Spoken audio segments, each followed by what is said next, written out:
ஓம் ஸ்ரீ குருப்யோ நமக. ஹரஹர சங்கர ஜெய ஜெய சங்கர. தெய்வத்தின் குரல் இரண்டாம் பாகம். அத்தியாயம் புராணங்கள் பொய்யா உருவகமா. புராணத்தை நம்ப முடியாது என்று சொல்லி அதற்கு காரணம் அதிலே இப்பொழுது நாம் பார்க்கிற யதார்த்த நிலவரங்களுக்கு வேறான விஷயங்கள் இருக்கின்றன என்கிறார்கள். தேவர்கள் வந்தார்கள் போனார்கள், வரம் கொடுத்தார்கள் என்றால் அதெல்லாம் இந்த காலத்தில் நடக்காததால் புரளி என்று தோன்றுகிறது. பெண்ணை கல்லாக சபித்தார்கள், கல்லை பெண்ணாகும்படி வரம் கொடுத்தார்கள், சூரியன் உதிக்காமல் நிறுத்தி வைத்தார்கள் என்றெல்லாம் பார்த்தால் இதெல்லாம் நம் சக்தியில் இல்லாத காரியங்களாக இருப்பதால் வெறும் புரட்டு என்று நினைக்கத் தோன்றுகிறது. இந்த காலத்தில் முடியவில்லை, இந்த காலத்தில் நடக்கவில்லை என்பதற்காக எந்த காலத்திலும் நடக்கவில்லை, நடக்க முடியாது என்று எப்படி சொல்லலாம்? வேத மந்திர சக்தியும் உயர்ந்த தபசும் யோகானுஷ்டானமும் பூர்வத்தில் நிறைய இருந்தன என்பதற்கு எந்த பழைய புஸ்தகத்தை பார்த்தாலும் நிறைய ஆதாரங்கள் இருக்கின்றன. இவை இருந்த மட்டும் தேவசக்திகளெல்லாம் இந்த லோகத்தினராலேயே சுலபமாக கிரகிக்கும்படி இருந்திருக்கின்றன. வெளிச்சம் இருந்தால் கூடவே நிழலும் இருக்கும் என்கிற ரீதிப்படி தேவசக்திகளைப் போலவே அசுர ராட்சச சக்திகளும் ஸ்தூலமாக தெரிகிற மாதிரி லோகத்தில் இருந்திருக்கிறார்கள். இப்போதும் தேவாசுர யுத்தம் முதலானவை மனுஷனின் கண்ணுக்கு தெரியாமல் நல்லது கெட்டதுகளின் மோதலாக நடந்து கொண்டேதான் இருக்கிறது. அந்த காலத்தவர்களுக்கு இந்த நல்ல சக்திகளையும் கெட்ட சக்திகளையும் தபோசக்தியால் கண்கொண்டு பார்க்க முடிந்தது. எல்லாவிதமான லைட் வேவுகளும் சவுண்ட் வேவுகளும் மனுஷ கண்ணின் லென்ஸுக்கு அகப்பட்டு விடாது என்று விஞ்ஞானிகளே சொல்கிறார்கள்.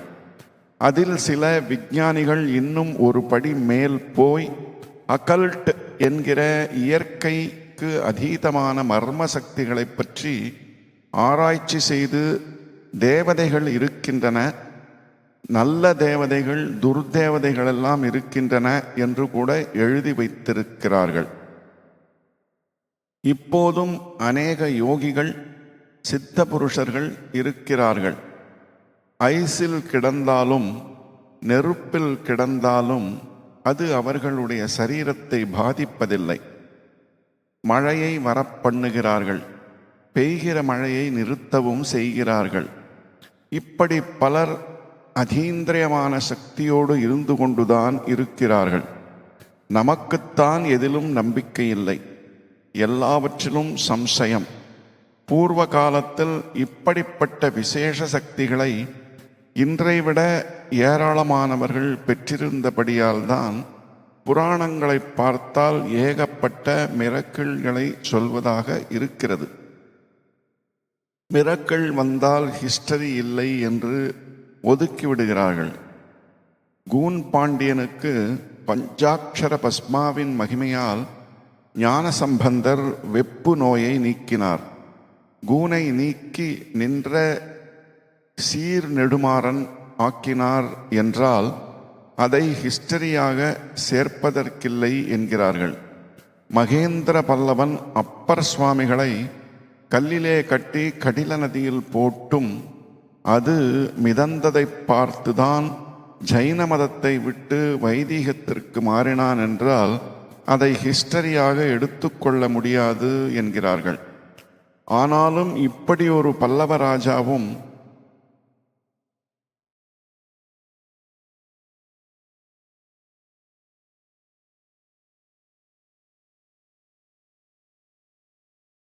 மற்ற சர்க்கம்ஸ்டான்ஷியல் எவிடன்ஸ் அதாவது சந்தர்ப்ப சாட்சியம் எல்லாவற்றையும் பார்த்தால் உறுதியாக தெரிகிறது. 6, 7ஆம் நூற்றாண்டுகளில் தமிழ்நாட்டில் சமண மதம் வெகுவாக நலிவடைந்து வைதிக மதம், குறிப்பாக சைவம் பிரகாசமாக ஜொலிக்க ஆரம்பித்திருக்கிறது என்று சரித்திர நிபுணர்களே ஒப்புக்கொள்ளும்படி தெரிகிறது. இப்படி ஒரு பெரிய மாறுதல் நடக்க வேண்டுமானால் 2 பெரிய ராஜாக்கள் தங்கள் அபிப்பிராயத்தை மாற்றிக்கொள்ள வேண்டுமானால் அதற்கு காரணமாக அப்பர் சுவாமிகளின் கதையிலும் ஞானசம்பந்தர் கதையிலும் வருகிற மாதிரியான அற்புதங்கள் நடந்திருக்கக்கூடும் தான் என்பதை எப்படி ஆட்சேபிக்கலாம்?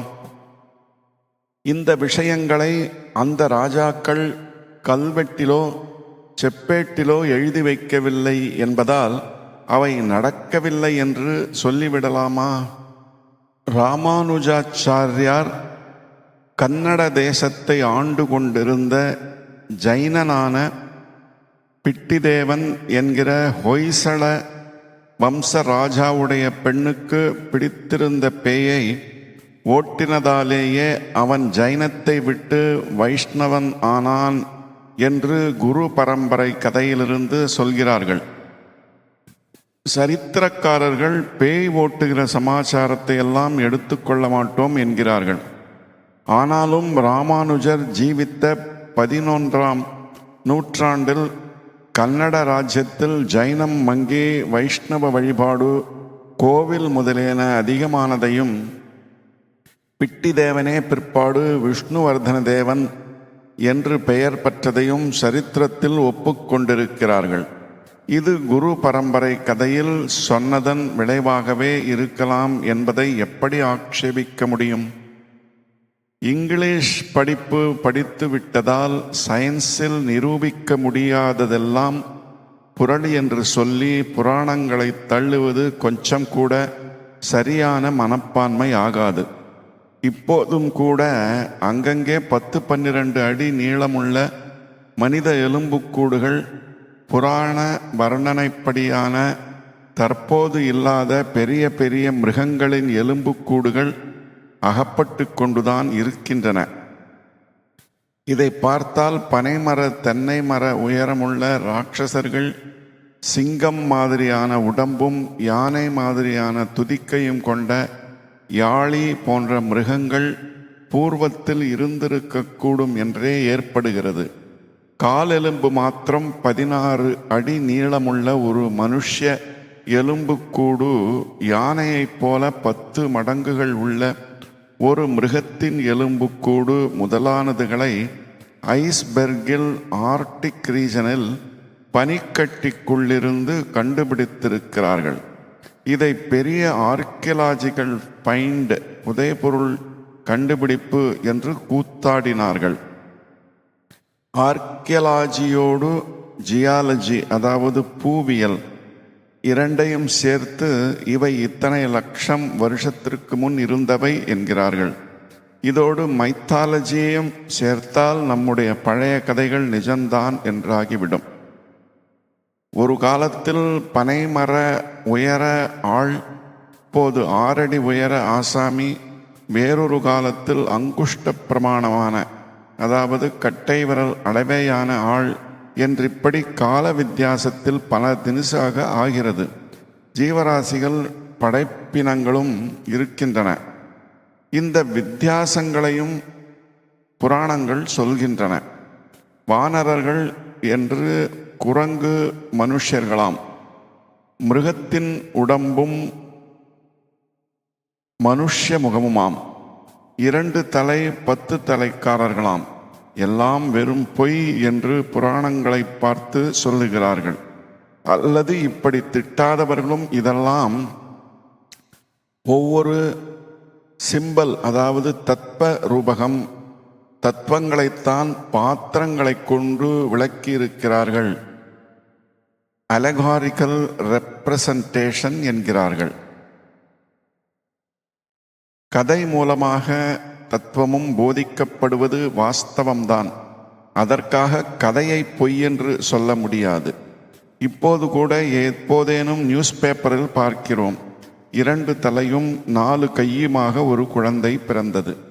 மிருகத்திலும் சேராமல் மனுஷ்ய இனத்திலும் சேராமல் நடுவாந்திரமாக ஒரு விசித்திர குழந்தை பிறந்தது என்று இப்படி பார்க்கிறோம். ஃப்ரீக் என்று இதை சொல்கிறார்கள். தப்பவே முடியாத இயற்கையும் கொஞ்சம் தப்பிப் போவதைத்தான் ஃப்ரீக் என்கிறார்கள். இப்போது ஃப்ரீக்காக சொல்லப்படுவதே பூர்வ காலங்களில் ஒரு உத்தேசத்தோடு இப்போதை விட அதிகமாகவும் சிருஷ்டிக்கப்பட்டிருக்கலாம். இக்காலத்தில் நமக்கிருப்பதை விட அதிகமாக அவர்களுக்கு இயற்கைக்கு அதீதமான சக்திகள் இருந்ததால் இயற்கையிலும் இப்படிப்பட்ட அதிசய பிறப்புகள் அதிகம் நேர்ந்திருக்கலாம். அதனால் இப்போதுள்ள நமக்கு தெரிவதுதான் சகலமும் என்று வித்தியாசமாக எதுவும் இருந்திருக்க முடியாது என்று நாம் ஆட்சேபிப்பதற்கே இல்லை. நமக்கு தெரியாதது, தெரிய முடியாதது எல்லாவற்றுக்கும் பொய்யென்று பெயர் வைத்து விடுவது நியாயமில்லை. புராணத்திலே நம்ப முடியாதது என்று நாம் தள்ளிவிடுகிற ஒன்றே அவ்வப்போது நம் காலத்தில் நடந்து விடுகிறது. பூர்வ ஜென்மத்தை சொல்வது முதலான அதிசயங்கள் இப்போதும் நியூஸ் பேப்பர்களில் வந்து கொண்டேதான் இருக்கின்றன. அதுவும் சமீப காலமாக இம்மாதிரி அதிசய செய்திகள் அதிகமாக வந்து கொண்டிருக்கின்றன. ஒன்று சொல்கிறேன். புராணத்தில் காஷ்யபருக்கு கத்ரு என்று ஒரு பத்தினி இருந்தாள். அவளுக்கு பாம்புகள் குழந்தையாக பிறந்தன என்று பார்த்தால் உடனே இதெல்லாம் ஒரே அசம்பாவிதம் என்று தள்ளிவிடுகிறோம். ஆனால் போன வருஷம், அதாவது 1958 பேப்பரிலேயே வந்ததை ரொம்ப பேர் பார்த்திருப்பீர்கள். ஒரு மார்வாடி பெண்ணுக்கு பாம்பு பிறந்தது என்று நியூஸ் வந்தது. அதை பார்த்தபோதுதான் எனக்கே இந்த மாதிரி இன்னொரு விஷயம் உறுதிப்பட்டது. நான் சுவாமிகளாக ஆகிறதற்கு முந்தி ஒரு குடும்பத்தை பற்றி கேள்விப்பட்டிருக்கிறேன். அந்த வீட்டில் பிறந்த பெண்களும் சரி, அந்த வீட்டு பிள்ளைகளுக்கு வாழ்க்கைப்படுகிற பெண்களும் சரி, தாழம்பூ வைத்து கொள்ள மாட்டார்கள். பின்னாளில் நான் சுவாமிகளான அப்புறம் அவர்களிடம் ஏனென்று கேட்டபொழுது அவர்கள் ஒரு கதை சொன்னார்கள். கதை என்றால் இட்டு கட்டினது இல்லை. 10-15 தலைமுறைகளுக்கு முன்னாடி எங்கள் குடும்பத்தில் ஒரு பெண்ணுக்கு பாம்பு குழந்தையாக பிறந்து விட்டது. இதை வெளியில் சொல்லிக்கொள்ள வெட்கம். ஆனாலும் வீட்டோடு வளர்த்து வந்தார்கள். பாம்புக்கு பால் புகட்டி குழந்தை மாதிரியே வளர்த்தார்கள். அதுவும் யாருக்கும் ஹிம்சை பண்ணாமல் தன்பாட்டுக்கு வீட்டோடு விளையாடிக் கொண்டிருந்ததாம். இந்த விசித்திர குழந்தையை எங்கேயும் எடுத்துக்கொண்டு போக முடியவில்லை, விட்டு போகவும் முடியவில்லை என்பதால் அம்மாக்காரி ரொம்ப அவசியம் ஆனால் ஒழிய எங்கேயும் வெளியே போக மாட்டாள். கல்லானாலும் கணவன் என்கிற மாதிரி பாம்பானாலும் குழந்தைதானே, அந்த வாத்சல்யம்தான். எங்கேயும் போக மாட்டாளாம். ஆனால் ரொம்பவும் நெருங்கின பந்துக்களின் கல்யாணம் ஒன்று வந்தபொழுது அவளால் போகாமல் இருக்க முடியவில்லை. அப்போது வீட்டில் ஒரு வயசான கிழவி இருந்தாள். அவள் பாம்பு குழந்தையின் பாட்டியா என்பது தெரியவில்லை. அந்த காலத்தில் தூர பந்துக்களில் கூட நாதியற்றவர்களை வைத்து பராமரிக்கிற நல்ல பழக்கம் இருந்து வந்தது. இப்போதுதான் தாயார் தகப்பனாரோடையே சேர்ந்து இல்லாமல் தனி குடித்தனம் போக வேண்டுமென்று நவீன நாகரிகத்தில் பறக்கிறார்கள். முன்னெல்லாம் அனுபவித்த குடும்பம்தான், அதாவது ஜாயிண்ட் ஃபேமிலி. அதிலே யாராவது ஒரு அத்தை பாட்டி ஒன்றுவிட்ட சின்ன தாத்தா என்று வைத்துக்கொண்டு ரட்சிப்பார்கள். இந்த கதை நடந்த அகத்தில் ஒரு கிழவி இருந்தாள். அவளுக்கு கண் தெரியாது. அந்த கிழவியின் பாதுகாப்பில் குழந்தையை விட்டுவிட்டு அதன் தாயார் தவிர்க்க முடியாத நிலைமையில் வெளியூருக்கு போனாள். பாம்புக்கு விசேஷமாக என்ன செய்ய வேண்டும்? குளிப்பாட்ட வேண்டுமா, தலை வார வேண்டுமா, சட்டை போட வேண்டுமா, இல்லாவிட்டால் தூக்கி வைத்து கொள்ள வேண்டுமா? அதெல்லாம் இல்லை. வேளைக்கு அதற்கு பால் விட்டால் போதுமானது. அதனால் அம்மாக்காரி அந்த கிழவியிடம் காய்ச்சின பாலை கை நிதானத்திலேயே கல்லுருளை தடவி பார்த்து அதன் குழியிலே விட்டு வைத்து விடுங்கள். நேரத்தில் குழந்தை, அதாவது பாம்பு வந்து அதை குடித்துவிடும் என்று சொல்லிவிட்டு ஊருக்கு போனாள். அந்த பாம்பை இப்படி பழக்கி இருப்பாள் போலிருக்கிறது. கிழவி அப்படியே செய்தாள். பாம்பும் தாயார் சொன்னபடியே வந்து குடித்துவிட்டு போயிற்று. அப்புறம் ஒருவேளை நாழி தப்பி போயிற்று. கிழவி அசந்து போய் விட்டாளோ என்னவோ. கல்லுரலில் பார்த்த பாம்புக்கு பால் இல்லை. அது ரொம்ப சாது. கொஞ்ச நேரம் காத்து பார்த்தது. அப்புறம் அதுவும் அசந்து போய் அந்த கல்லுரல் குழியிலேயே சுருட்டி படுத்து கொண்டு விட்டது. கிழவி அதற்கப்புறம்தான் கொதிக்க பாலை காய்ச்சி எடுத்து வந்து கல்லுரலுக்கு வந்தாள். அதிலே பாம்பு குட்டி படுத்திருப்பது அவளுக்கு தெரியவில்லை. வழக்கம் போலவே கொதிக்க கொதிக்க அந்த பாலை அப்படியே ஒரு நிதானத்தில் குழிக்குள்ளே விட்டாள். பாம்பின் மேலேயேதான் விட்டுவிட்டாள். பாவம், அந்த குட்டி பாம்பு அப்படியே செத்து போய்விட்டது. அங்கே ஊருக்கு போயிருந்த அம்மாக்காரிக்கு சொப்னமாச்சு. சொப்னத்திலே அந்த பாம்பு குட்டி வந்து, நான் செத்து போயிட்டேன், நீ போய் என்னை எடுத்து தாழங்காட்டிலே தகனம் பண்ணிவிடு. இனிமேல் உங்கள் அகத்தில் பிறக்கிற பெண்களும் வாழ்க்கைப்படுகிற பெண்களும் தாழம்பூ வைத்து கொள்ள வேண்டாம் என்று சொல்லிற்று. தாழம்புதர்தான் பாம்புக்கு ரொம்ப பிரீத்தி. அதிலிருந்து எங்கள் குடும்பத்தில் யாரும் தாழம்பூ வைத்துக் கொள்வதில்லை என்று அந்த அகத்து பெண்கள் சொன்னார்கள். இந்த கதையை பற்றி எனக்கே ஆச்சரியமாகத்தான் இருந்தது. இப்படி கூட நடந்திருக்குமா என்று. இந்த அத்தியாயத்தின் தொடர்ச்சியை நாளை பார்ப்போம். ஓம் சாந்தி சாந்தி சாந்தி.